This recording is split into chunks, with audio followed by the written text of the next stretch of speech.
तो नमस्कार दोस्तों, पिछली वीडियो में हमने बात की थी राजस्थान में 1857 की क्रांति के बारे में हम चर्चा कर रहे थे और हमने बात की थी नीमच और आपकी नसीराबाद छावनी की।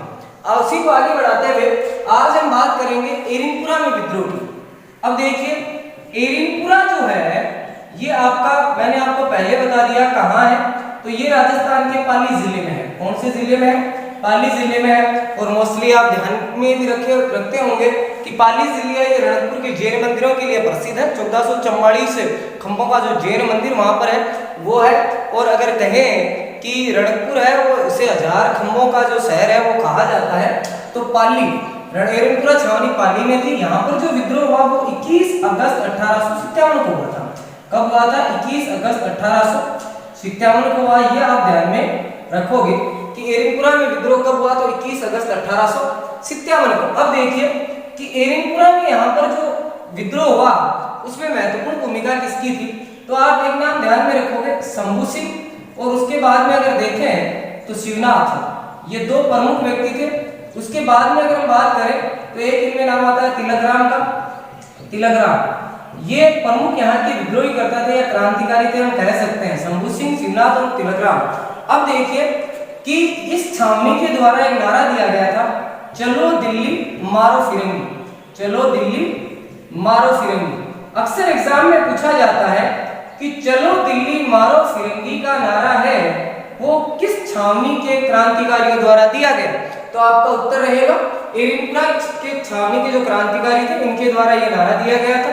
अब देखिए आगे बढ़ते हैं कि एरिनपुरा छावनी है ये आती थी आपकी मारवाड़ रियासत के अंदर। कौन सी रियासत के अंदर? मारवाड़ रियासत के अंदर।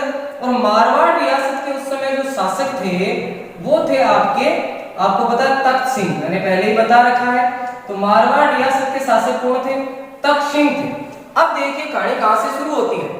क्रांतिकारी एरिनपुरा से निकलते हैं और क्रांतिकारी पहुंच जाते हैं अहुआ। अब देखिए पाली का एक स्थान अहुआ जो है एक छोटा सा ठिकाना था और इस ठिकाने के जो शासक थे या हम कहें ठिकानेदार थे, उनका नाम था कुशाल सिंह। क्या नाम था? कुशाल सिंह। ये आप ध्यान में रखोगे। अहुआ के ठिकानेदार थे कुशाल सिंह। और कुशाल सिंह जो है इनकी जो आराध्य देवी थी वो अक्सर एग्जाम में पूछी जाती है। इनकी आराध्य देवी थी सुगाली माता। कौन सी माता? सुगाली माता। तो आप ध्यान में रखोगे कि अहुआ के ठाकुर कुशाल सिंह की आराध्य देवी कौन सी थी? सुगाली माता। और सुगाली माता को कहा जाता है क्रांति की देवी। क्या कहा जाता है? क्रांति की देवी। देखिए अगर हम बात करें तो सुगाली माता है, इसे क्रांति की देवी कहते हैं। बल्कि सैनिकों की देवी अगर आपसे पूछा जाए तो आपका उत्तर रहेगा, जिसे हम थार की वैष्णो कहते हैं, तन्नोट माता जैसलमेर। तो थार की वैष्णो है और सैनिकों की देवी है वो तन्नोट माता है। और सैनिकों जो क्रांति की देवी है वो आपकी है सुगाली माता। देखिए सुगाली माता से संबंधित एक क्वेश्चन बनता है कि राजस्थान की वो देवी जिसके 10 सिर और 54 हाथ हैं। तो ध्यान में आप रखोगे कि राजस्थान की वह देवी जो 10 सिर और 54 हाथ के लिए प्रसिद्ध है वो कौन सी है? तो सुगाली माता है। और अहुआ के ठाकुर कुशाल सिंह की ये आराध्य देवी थी। अब देखिए कि अहुआ के ठाकुर कुशाल सिंह द्वारा यहाँ पर सैनिकों का नेतृत्व कर लिया गया, यानी जो क्रांति में एरिनपुरा छावनी का नेतृत्व करता बन गए वो कौन बन गए? कुशाल सिंह बन गए। अब ये बात पता चल गई किसको? तख्त सिंह। अब तख्त सिंह सीधी बात है दिक्कत में आएंगे, और तख्त सिंह दिक्कत में आएंगे तो सीधी बात है उस समय जो मारवाड़ के पीए थे, यानी हम बात करते हैं पॉलिटिकल एजेंट की, तो मेक मौसन और तख्त सिंह को जब समस्या हुई तो इन दोनों ने, मेक मौसन और किसने? तख्त सिंह ने, इन दोनों ने अपने अपने सेनापति भेजे किसके दमन के लिए? कुशाल सिंह के दमन के लिए। देखिए मेक मौसन का सेनापति जिसका नाम था मेजर हितकोट। क्या नाम था? मेजर हितकोट। और उसके बाद में देखिए तख्त सिंह का सेनापति ओनाड़ सिंह। एक बार एग्जाम में क्वेश्चन ये पूछा गया था कि ओनाड़ सिंह है ये किस किले के किलेदार थे, तो मोस्टली आप ध्यान में रखोगे मेहरानगढ़ के लिए किलेदार थे। और मेहरानगढ़ है ये राजस्थान का सबसे सुंदर किला है। रुडयार्ड किपलिंग ने इस किले के बारे में कहा है कि इस किले का निर्माण मानव ने नहीं बल्कि परियों या फरिश्तों ने करवाया है। और परियार फरिश्ता आप अच्छे से जानते हो, आसमान फूट रोड़ी पाया। तो देखिए तो मेहरानगढ़ जो है वो यहाँ के मेहरानगढ़ के जो किलेदार थे वो ओनाड़ सिंह और मेघमोसन के सेनापति हितकोट और ओनाड़ सिंह दोनों किसके दमन के लिए निकले? कुशाल सिंह के दमन के लिए निकले। और इसी बीच इन दोनों के मध्य एक युद्ध हुआ जिसे हम कहते हैं भिथोड़ा पाली का युद्ध। कौन सा युद्ध? भिथोड़ा नामक स्थान है पाली में। भिथोड़ा युद्ध आपसे एग्जाम में सीधा क्वेश्चन पूछा जाता है कि भिथोड़ा युद्ध कब हुआ था? तो आप कहोगे 8 सितंबर। कितने सितंबर? 8 सितंबर 1857 को भिथोड़ा पाली का युद्ध हुआ। अब ये युद्ध हुआ किसके बीच में? तो देखिए, एक तरफ आपके हितकोट और कौन हो जाएंगे? ओनाड़ सिंह। और दूसरी तरफ अगर हम देखें तो कौन हो जाएगा? आपके सामने कौन आ जाएंगे? कुशाल सिंह आ जाएंगे। अब देखिए कि राजस्थान का आदमी जब शुरुआत करता तो गजब की करता साहब, और शुरुआत यार गजब की रही। इस युद्ध में जो विजय हुई वो किसको शोभित हुई? कुशाल सिंह को जीत मिली या विजय मिल गई। और इसमें युद्ध में कौन मारा गया? ओनाड़ सिंह मारा गया। तो देखिए यहां से एक क्वेश्चन और बन जाता है कि तख्त सिंह का सेनापति ओनाड़ सिंह किस युद्ध में मारा गया था? तो भिथोड़ा युद्ध में। दूसरा क्वेश्चन यहां से यह बन जाता है कि कुशाल सिंह के दमन के दौरान मारवाड़ महाराणा, जो मारवाड़ का शासक था तख्त सिंह, उसका कौन सा सेनापति वीर गति को प्राप्त हुआ? तो आपका उत्तर क्या रहेगा? आपका उत्तर रहेगा ओनाड़ सिंह। अब देखिए कि जब हितकोट और ओनाड़ सिंह हार जाते हैं तो समस्या फिर किसको आएगी? मेघमोसन और तख्त सिंह को। अब देखिए मेघमोसन और तख्त सिंह सेना तैयार करते हैं और अगला युद्ध होता है चेलावास का युद्ध। कौन सा युद्ध? चेलावास युद्ध। और इसे कहा जाता है आपका काला घोड़ा युद्ध। कौन सा युद्ध? काला घोड़ा युद्ध। तो ध्यान में रखोगे, काला घोड़ा युद्ध है वही चेलावास का युद्ध है, और चेलावास का युद्ध है वही काला घोड़ा युद्ध है। ये युद्ध हुआ था 18 सितंबर, यानी पूरे 10 दिन बाद 18 सितंबर 1857 को। तो देखिए चेलावास युद्ध, काला घोड़ा युद्ध 18 सितंबर 1857 को। चेलावास नामक स्थान है ये आपका कौन से जिले में? तो पाली में है। देखिए इस युद्ध में कौन कौन आया?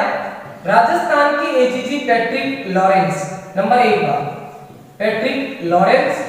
नंबर 2 पर अगर हम बात करें तो इनके साथ में तख्त सिंह। नंबर 3 पर बात करें तो आपका मेघमोसन। एक तरफ ये तीनों जो अंग्रेजी सत्ता का नेतृत्व कर रहे थे, दूसरी तरफ इनके सामने राजस्थान का वीर कुशाल सिंह अकेला अपनी सेना लिए डटे हुए थे। लेकिन राजस्थान की धरती में तो जो शौर्य और वीरगाथा का जो खून है वो नसों नसों में भरा हुआ है। हम अपने स्वाभिमान के लिए राजस्थान का जो होता है वो व्यक्ति जान भी दे सकता है। कुशाल सिंह में भी कुछ ऐसा ही था। कुशाल सिंह ने पैट्रिक लॉरेंस, तख्त सिंह और मेघमोसन तीनों को हराया और जीत है उसे शोभित किया। तो विजय जो मिली वो किसे मिली? कुशाल सिंह को मिली। अब देखिए कि पैट्रिक लॉरेंस और तख्त सिंह तो बचकर निकल गए, लेकिन मेघमोसन है वो किसके धक्के चढ़ गया? कुशाल सिंह के धक्के चढ़ गया भाई। मेघमोसन का सिर काट लिया गया। क्या काट लिया गया? सिर काट लिया गया। और ये जो सिर है ये अहुआ के किले के बाहर लटका दिया गया। कहां लटका दिया गया? अहुआ के किले के बाहर लटका दिया गया। सीधा क्वेश्चन पूछा जाता है कि किस छावनी के विद्रोह के दौरान मेघमोसन का सिर काटकर किले के बाहर लटका दिया गया? तो इरिनपुरा छावनी के विद्रोह के दौरान या इरिनपुरा विद्रोह के दौरान किस अंग्रेज अधिकारी का सिर काटकर लटका दिया गया? तो मेघमोसन का सिर काटकर लटका दिया गया। अब मैं आपको यहाँ मोस्टली बता देता हूँ कि वर्तमान में अहुआ में मेघमोसन की बनी हुई है छतरी। क्या बनी हुई है? छतरी बनी हुई है। और राइका जो जाति होती है, ऊंट का पालन करने वाली जाति, राइका जाति जो है वो यहाँ पर इस छतरी में मेघमोसन की क्या करती है? पूजा करती है। और जब ऊंट बीमार होता है तो मेघमोसन की छतरी पर चढ़ावा चढ़ाया जाता है और इस छतरी को कहा जाता है ऊंट की छतरी। तो आपको ये भी पता चल गया कि राजस्थान के किस स्थान पर ऊंट की छतरी है? तो अहुआ में ऊंट की छतरी है, यानी मेघमोसन की छतरी को ही क्या कहा जाता है? ऊंट की छतरी कहा जाता है। अब देखिए आगे बढ़ते हैं। जब पैट्रिक लॉरेंस तख्त सिंह, मैकमोहन तीनों हार जाते हैं तो दिक्कत किसको होगी? राजस्थान के एजीजी हार गया, इसका मतलब दिक्कत होगी जीजी को यानी गवर्नर जनरल को। और गवर्नर जनरल उस समय बैठा था दिल्ली में। गवर्नर जनरल के पास जब ये सूचना पहुंची कि उसके सारे लोग हार चुके हैं तो गवर्नर जनरल ने दिल्ली से एक व्यक्ति को भेजा। कहां से? दिल्ली से। और दिल्ली से जो बंदा आया उसका नाम था होब्स। जनरल होब्स एक ताकतवर सेनापति अंग्रेजी सरकार का। जब होब्स पहुंचा तो होब्स ने क्या किया? इस विद्रोह के दमन के लिए आगे बढ़ा। और होब्स द्वारा कहा जाता है कि होब्स की सूचना मिलती कुशाल सिंह है वो वहां से भाग छूटे। और कुशाल सिंह होब्स के आने की सूचना पाकर कहां पहुंचे? तो कुशाल सिंह जो है वो पहुंच गए सलूम्बर। कहां पहुंच गए? सलूम्बर पहुंच गए। ये आप ध्यान में रखोगे। उसके बाद में देखिए कि 1860 ईस्वी में, देखिए 1859 ईस्वी में कुशाल सिंह द्वारा कर दिया गया आत्मसमर्पण। क्या कर दिया गया? आत्मसमर्पण। और आत्मसमर्पण करने के बाद में क्या होता है? 1860 ईस्वी में कुशाल सिंह को कर दिया गया रिहा। क्या कर दिया गया? रिहा। और कुशाल सिंह के दमन के दौरान जो होब्स है वो सुगाली माता की मूर्ति, किस माता की मूर्ति? सुगाली माता की मूर्ति है वो लेकर चला जाता है अजमेर। और वर्तमान में ये मूर्ति है वो रखी हुई आपकी पाली में। ये आप ध्यान में रखोगे। पाली का जो बागड़ संग्रहालय है उसके अंदर ये वर्तमान में मूर्ति रखी हुई है और होब्स उस समय इसे अजमेर लेकर जाता है। तो 1860 में कुशाल सिंह को रिहा कर दिया गया और कहा जाता है कि एरिनपुरा के विद्रोह का क्या हो गया? दमन हो गया। ये आप ध्यान में रखोगे। और ये ध्यान में रखोगे कि कुशाल सिंह को बरी क्यों किया गया? इसका कारण था कि अंग्रेज सत्ता ये नहीं चाहती थी कि लोग ये कहें कि अंग्रेजों को एक नॉर्मल व्यक्ति ने या एक साधारण व्यक्ति ने दो युद्ध हरा दिए। अंग्रेजों ने कहा कि कुशाल सिंह की लड़ाई तख्त सिंह के खिलाफ थी, ना कि अंग्रेजी सत्ता के खिलाफ थी। और इसीलिए कुशाल सिंह को बाइज्जत बरी किया जाता है। तो ये था एरिनपुरा छावनी का विद्रोह। अब दो मोस्ट युद्ध ध्यान में रखोगे। थोड़ा युद्ध 8 सितंबर 1857 और एक चेलावास का युद्ध 18 सितंबर 1857। कुशाल सिंह के जांच के लिए जो आयोग गठित किया गया था वो आप ध्यान में रखोगे। अक्सर एग्जाम में पूछा जाता है टेलर आयोग। कुशाल सिंह की जांच के लिए जो आयोग गठित किया गया वो टेलर आयोग था। कई बार एग्जाम में पूछा जाता है। और ये पूछा जाता है कि कुशाल सिंह को किस आयोग द्वारा बाइज्जत बरी कर दिया गया था? तो आप ध्यान में रखोगे टेलर आयोग द्वारा बाइज्जत बरी। तो दोस्तों नसीराबाद, नीमच, एरिनपुरा। अगला जो विद्रोह रहेगा वो होगा आपका कोटा में क्रांति या कोटा में विद्रोह। तो देखिए कोटा में जो विद्रोह हुआ वो कब हुआ? तो आप ध्यान में रखोगे 15 अक्टूबर 1857। 15 अक्टूबर 1857 को कोटा में विद्रोह हुआ। अब देखिए मैं आपको मोस्टली 15 अक्टूबर से जुड़ी हुई दो तीन चीजें बताता हूँ। 15 अक्टूबर एक ऐसी डेट है जब अगर हम बात करें तो 15 अक्टूबर 1542 सबसे पहली बात 15 अक्टूबर 1542 को एक भारत के महान सम्राट जिन्हें अकबर के नाम से जानते हैं उनका जन्म हुआ था। यह आप ध्यान में रखोगे कि 15 अक्टूबर 1542 को अगर देखें तो पाकिस्तान में वर्तमान में एक स्थान है अमरकोट। और मोस्टली राजस्थान के लोग तो जानते हैं कि अमरकोट हमारे प्रमुख देवता बाबा रामदेव का है, वो ससुराल भी था। तो 15 अक्टूबर 1542 को उनका जन्म हुआ था अकबर का अमरकोट में। 15 अक्टूबर 1931 कौन भूल सकता है भारत के उस मिसाइल मैन को जिसके आदर्शों को हम आज फॉलो करते हैं, जिनकी बातों को हम आज चिंतन करते हैं और जिनकी बातों पर हम चलते हैं, कार्य करते हैं, एपीजे अब्दुल कलाम। 15 अक्टूबर 1931 को धनुषकोडी रामेश्वरम तमिलनाडु। तो ये ध्यान में रखोगे कि धनुषकोडी रामेश्वरम तमिलनाडु में किसका जन्म हुआ था? तो ध्यान में आप रखो एपीजे का, यानी एपीजे अब्दुल कलाम का जन्म हुआ था।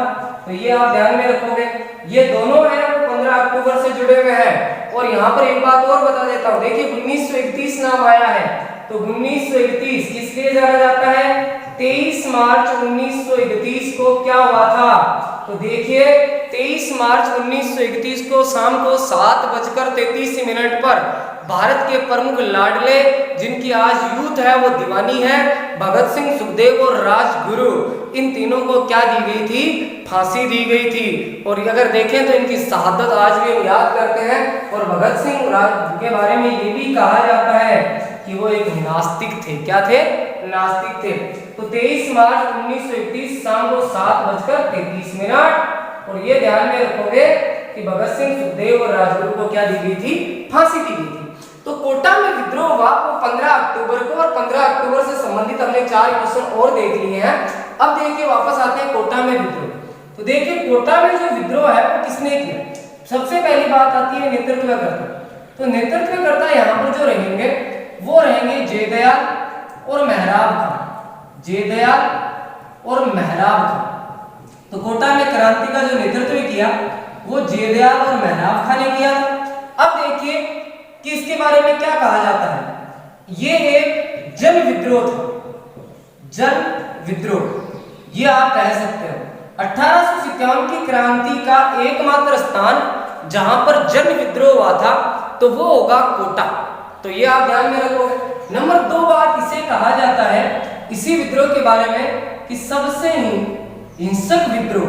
राजस्थान की धरती पर अगर सबसे हिंसक कहीं विद्रोह हुआ था तो वो कहां हुआ था? तो आप ध्यान में रखोगे वो कहां हुआ था? कोटा में हुआ था। उसके बाद में देखिए कि कोटा में 15 अक्टूबर 1857 को विद्रोह किस प्रकार हुआ। देखो कोटा के उस समय जो शासक थे वो थे हाड़ा राम सिंह। शासक थे वो हाड़ा राम सिंह थे। हाड़ा राम सिंह जो है इन्हें क्रांतिकारियों द्वारा कर दिया गया नजरबंद। क्या कर दिया गया? नजरबंद कर दिया गया। कहां पर? तो किले में। अब देखिए और उस समय देखिए कि जो पॉलिटिकल एजेंट थे पीए थे वो थे मेजर बर्टन। Major Burton. तो आप ध्यान में रखोगे कि पॉलिटिकल एजेंट है वो मेजर बर्टन थे। क्रांतिकारियों ने क्या किया? मेजर बर्टन का सिर काटा। सिर काटकर पूरे शहर में घुमाया। पूरे शहर में घुमाया। अब कई बार क्या होता है कि डीपी क्वेश्चन में चले जाते हैं तो हम यहां से ये बात कर सकते हैं कि मेजर बर्टन का सिर काटने वाले व्यक्ति कौन थे। तो यहां पर 2 व्यक्तियों के नाम आते हैं प्रमुख, नारायण और भवानी।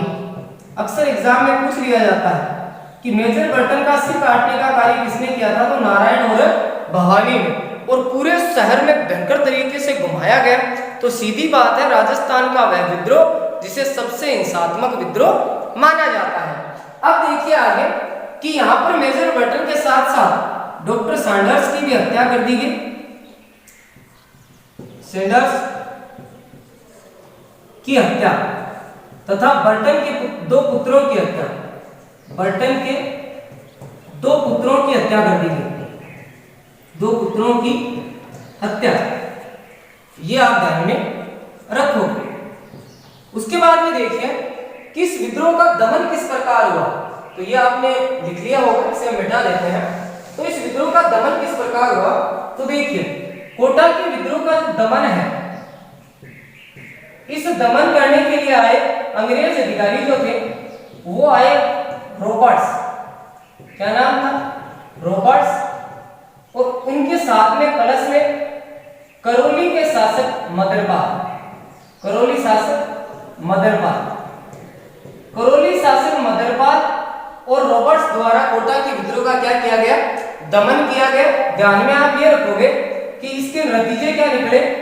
राम सिंह जो है, हाड़ा राम सिंह, इनकी तोपों की सलामी कम कर दी गई। तोपों की सलामी कम कर दी गई। और जो करौली के शासक थे मदरपाल, इनकी तोपों की सलामी बढ़ा दी गई। सलामी है वो बढ़ा दी गई। ये ध्यान में आप रखोगे, बढ़ा दी गई। उसके बाद में अगर हम बात करें तो विद्रोह के दमन के बाद में मेहराब खां को फांसी दे दी गई। मेहराब खां को फांसी, ये आप ध्यान में रखो। ये था कोटा में 1857 की क्रांति का स्वतंत्र जो विद्रोह था इस प्रकार। अब देखिए जयपुर में क्या होता है। जयपुर के शासक थे राम सिंह द्वितीय। राम सिंह द्वितीय जो है इन्होंने अंग्रेजों का तन मन और धन से सहयोग किया। तन मन और धन से अंग्रेज खुश हुए और अंग्रेजों द्वारा राम सिंह द्वितीय को एक उपाधि से नवाजा गया, सितारे हिंद। तो ध्यान में आप रखोगे कि क्रांति के बाद किस शासक को सितारे हिंद की उपाधि दी गई, तो राम सिंह द्वितीय को। और कौन सा परगना भेंट किया गया, तो आप ध्यान में रखोगे कोटपुतली। कोटपुतली परगना है वो राम सिंह द्वितीय को दिया गया। उसके बाद में देखिए कि आपके एक शासक बीकानेर के शासक, बीकानेर का नाम आपने सुनी रखा होगा। बीकानेर के शासक थे सरदार सिंह। अगर देखें तो सरदार सिंह ने अंग्रेजों की सहायता के लिए राज्य से बाहर सेना भेजी थी। तो सरदार सिंह को टिब्बी मुख्यतः परगना भेंट किया गया था। कौन सा परगना दिया गया था? टिब्बी परगना दिया गया था। ये आप ध्यान में रखोगे। टिब्बी है वो हनुमानगढ़ में स्थित है। कहां पर है? हनुमानगढ़ में। ये आप ध्यान में रखोगे। अब देखिए आगे। तो आपने देखा कोटा में विद्रोह 15 अक्टूबर 1857 को हुआ। नेतृत्व करता जयदयाल और मेहराब था। कोई दिक्कत नहीं होगी। जन विद्रोह था, हिंसक विद्रोह था। शासक थे वो आड़ा राम सिंह थे, जिन्हें किले में नजरबंद किया गया। और पॉलिटिकल एजेंट थे बर्टन, जिनका सिर काटकर पूरे शहर में घुमाया गया। और ये काम किया था नारायण और भवानी नाम के दो व्यक्तियों ने। डॉक्टर जो सेनर्स थे उनकी हत्या कर दी गई। बर्टन के दो पुत्रों की क्या कर दी गई? हत्या कर दी गई। उसके बाद में बीकानेर के शासक सरदार सिंह है और टिब्बी हनुमानगढ़ इन्हें परगना दिया गया। अंग्रेजों द्वारा इन्होंने अंग्रेजों की सहायता राज्य से बाहर जाकर की थी। अक्सर एग्जाम में क्वेश्चन आता है कि बीकानेर के किस शासक ने अंग्रेजों की सहायता क्रांति के दौरान राज्य से बाहर जाकर की थी, तो आपका उत्तर रहेगा सरदार सिंह। और कोटा में विद्रोह का जो दमन है वो रॉबर्ट्स और करौली के शासक मदनपाल ने किया था। अक्सर एग्जाम में पूछा जाता है कि कोटा विद्रोह के दमन में किस शासक ने महत्वपूर्ण भूमिका निभाई, तो करौली के शासक मदनपाल ने। राम सिंह की तोपों में सलामी कम कर दी गई और मदनपाल की बढ़ा दी गई। मेहराब खां को क्या दे दी गई? फांसी दे दी गई। जयपुर में राम सिंह द्वितीय है, इन्होंने अंग्रेजों का तन मन और धन से सहयोग किया था। तो सीधी बात है अंग्रेज खुश हुए और अंग्रेजों ने इन्हें सितारे हिंद की उपाधि से नवाजा और कोटपुतली परगना वो इन्हें भेंट किया गया। अब देखिए हम आगे बात करते हैं क्रांति के बारे में। आगे अगर हम बात करें तो हमारे सामने एक नाम आता है कि क्रांति के दौरान जो तात्या टोपे हैं उनकी राजस्थान में क्रांति से क्या महत्वपूर्ण भूमिका रही। तात्या टोपे की जो क्रांति में महत्वपूर्ण भूमिका थी वो सदैव हम याद रखेंगे। और तात्या टोपे की बहुत अच्छी कहते हैं कि सैनिक नीति थी क्रांति के दौरान, तो उसी की हम चर्चा। तात्या टोपे जो है इनका मूल नाम था रामचंद्र पांडुरंग। क्या नाम था? रामचंद्र पांडुरंग। इनके दोस्त जो हैं वो इन्हें तात्या टोपे के नाम से जानते थे। रामचंद्र पांडुरंग या तात्या टोपे एकमात्र ऐसा बंदा जो पूरे भारत में घुमा था। भारत की यात्रा इन्होंने की थी क्रांति के दौरान और सभी जगह इन्होंने लोगों को जागरूक करने का प्रयास किया क्रांति के लिए। और कहा जाता है कि कहीं ना कहीं चूक हमसे हुई थी, जो तात्या की वजह बहादुर शाह को हमने नेतृत्वकर्ता बनाया था। इतिहास गवाह है कि अगर क्रांति के समय 1857 में भारतीय क्रांति का नेतृत्व अगर बहादुर शाह की जगह तात्या टोपे कर रहे होते तो भारत है वो 1857 में ही आजाद अंग्रेजों से हो गया होता। और यही इनकी जो जुनून और इनका जोश था वो देखने को क्रांति में मिला। तात्या टोपे जो है ये राजस्थान में इनकी अगर हम भूमिका देखें तो राजस्थान में ये 2 बार आए। कितनी बार आए? 2 बार आए। ये आप ध्यान में रखोगे 2 बार आए थे। सर्वप्रथम देखिए, सर्वप्रथम ये आए थे राजस्थान में भीलवाड़ा। तात्या टोपे सर्वप्रथम आए भीलवाड़ा में। और भीलवाड़ा में कहा जाता है कि ये आए थे 8 अगस्त 1857 को। 8 अगस्त 1857 को। उसके बाद में देखिए 9 अगस्त 1857 को कुराड़ा युद्ध हुआ। कुराड़ा नामक स्थान जो है ये भीलवाड़ा में है। कुराड़ा युद्ध 9 अगस्त 1857। तो आप ध्यान में रखोगे कुराड़ा युद्ध कब हुआ? 9 अगस्त 1857 को। और कहाँ हुआ? तो भीलवाड़ा में। भीलवाड़ा में किस नदी के किनारे? तो कोठारी नदी के किनारे। कौन सी नदी के किनारे? कोठारी नदी के किनारे। ये आप ध्यान में रखोगे। और ये जो युद्ध हुआ था वो युद्ध किस किस के मध्य हुआ? तो एक तरफ तो थे तात्या और दूसरी तरफ थे रॉबर्ट्स। कौन थे? रॉबर्ट्स, अंग्रेज अधिकारी रॉबर्ट्स। इस युद्ध में तांत्या की क्या होगी? हार, और रॉबर्ट्स की होगी जीत। ये आप ध्यान में रखो। अब देखिए यहाँ से तांत्या वापस चले जाते हैं और तांत्या राजस्थान में दूसरी बार आते हैं बांसवाड़ा में। कहाँ आते हैं? बांसवाड़ा में। तो राजस्थान में तांत्या दूसरी बार कहाँ आए? बांसवाड़ा में आए। और दूसरी बार जब ये बांसवाड़े में आए तो इन्होंने क्या किया? इन्होंने बांसवाड़ा प्लस झालावाड़, और झालावाड़ को आप जानते ही हो राजस्थान का नागपुर हम कहते हैं। तो देखिए झालावाड़ और बांसवाड़ा दोनों को जीतने का काम किसने किया? तांत्या ने किया, जीता। तांत्या ने इन दोनों को जीता और स्वयं को झालावाड़ का शासक घोषित कर दिया, स्वयं को शासक घोषित कर दिया। तो यहां से आप ये ध्यान में रखोगे कि तांत्या टोपे द्वारा किस रियासत का स्वयं को शासक घोषित किया गया था? तो राजस्थान की सबसे नवीन रियासत झालावाड़ का शासक तांत्या ने स्वयं को घोषित किया था। यहाँ से रॉबर्ट से इनकी फिर भिड़ंत होती है और तांत्या यहाँ से चले जाते हैं नाथद्वारा की तरफ। कहाँ चले जाते हैं? नाथद्वारा की तरफ। और आप ध्यान में ये रखोगे कि नाथद्वारा की तरफ जाते हैं तो नाथद्वारा में तांत्या का मित्र, तांत्या का एक मित्र जिसका नाम था मानसिंह नरूका। क्या नाम था? मानसिंह नरूका। और मानसिंह जो नरूका है, इन्होंने तांत्या के साथ धोखा किया और इन्हीं की सहायता से इन्होंने सहायता की अंग्रेजों की। सहायता किसकी करती? मानसिंह ने अंग्रेजों की सहायता की और अंग्रेजों ने तांत्या को बंदी बना लिया। और 18 अप्रैल 1859 को नरवर के जंगलों में तांत्या को फांसी दे दी गई। नरवर में तांत्या को फांसी। तो आप ध्यान में ये रखोगे कि तांत्या टोपे को फांसी देने का कार्य कब किया गया? 18 अप्रैल 1859 को। और तांत्या की फांसी के साथ ही 1857 की क्रांति है उसकी समाप्ति मानी जाती है। अब देखिए तांत्या की फांसी के बाद क्रांति तो समाप्त हो गई, लेकिन यहाँ से क्वेश्चन ये उठा कि राजस्थान की वह रियासत जिसमें तांत्या नहीं गए थे। तो आप ध्यान में रखोगे राजस्थान की वह रियासत जिसमें तांत्या नहीं गए थे, वो रियासत कौन सी थी? जैसलमेर थी। एकमात्र रियासत जिसमें तांत्या नहीं गए थे वो जैसलमेर थी। एक नाम और यहाँ जुड़ता है इस तांत्या के बाद में, अमरचंद बांटिया। अमरचंद बांटिया, मैं आपको बता दूं कि अमरचंद बांटिया को क्रांति में क्यों याद किया जाता है? क्रांति का दूसरा भामाशाह कहलाता है ये बंदा। और गर्व की बात ये है कि ये राजस्थान के जांगर प्रदेश यानी बीकानेर से संबंधित थे।